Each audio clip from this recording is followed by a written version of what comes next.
حضرت علی المرتضیٰ اور حضرت سیدنا صدیق اکبر رضی اللہ تعالیٰ عنہ جا رہے ہیں کہ آگے امام حسن کھیل رہے ہیں، تو حضرت صدیق اکبر رضی اللہ تعالیٰ عنہ امام حسن کو اٹھا کر کے اپنے کندھوں پہ بٹھا لیتے ہیں اور ساتھ بولتے ہیں کہ اے حسن تو حضور کے مشابہ ہے، علی کے مشابہ تو نہیں ہے۔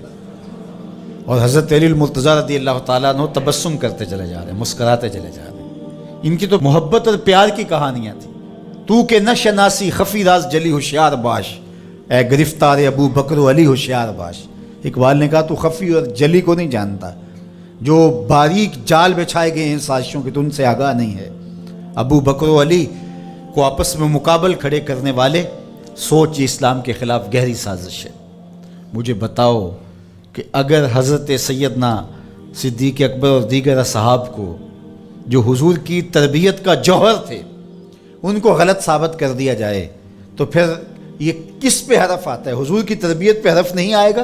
یہ سازش تھی اسلام کے خلاف۔ جو یہ بدقسمتی ہے کہ امت ان سے پیار کرنے کی بجائے آپس میں ان کے ناموں پہ الجھ رہی ہو اور یوں گروہوں میں فرقوں میں تقسیم ہو کے رہ جائے۔ ایک کا پیار دوسرے سے دوری کا سبب بن جائے، یہ کیا ہوا؟ ماں سے پیار کرنے کا یہ مطلب نہیں ہے کہ باپ غلط ہے، اور باپ سے پیار کرنے کا مطلب یہ نہیں ہے کہ ماں سے نفرت کی جائے اور ماں سے دور ہٹ جایا جائے۔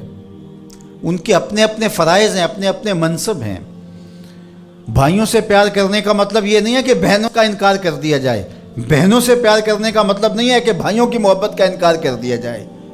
اہل بیت کی محبت کا قطعاً یہ معنی نہیں ہے کہ صحابہ پر سب و شتم کیا جائے، اور صحابہ سے محبت کا معیار یہ نہیں ہے کہ اہل بیت کا نام سن کے چیں بجبی ہو جائیں اور چہرے کا جو ہے وہ رنگ بگڑ جائے۔ ہم صحابہ کو بھی مانتے ہیں، اہل بیت کو بھی مانتے ہیں، اس لیے کہ یہ دونوں مشکات نبوت سے پھوٹنے والی کرنیں ہیں۔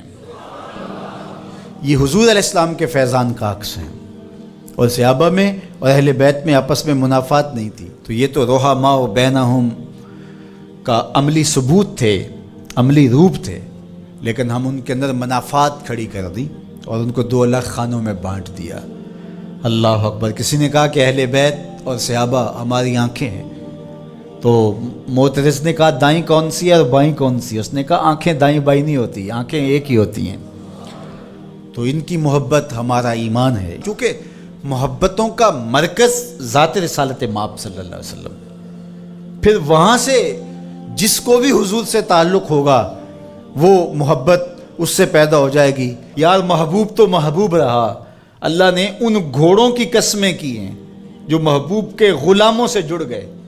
قرآن اٹھائیے، وَالْعَادِيَاتِ دَبْحًا فَالْمُورِيَاتِ قَدْحًا فَالْمُغِيرَاتِ صُبْحًا فَأَثَرْنَ بِهِ نَقْعًا فَوَسَطْنَ بِهِ جَمْعًا۔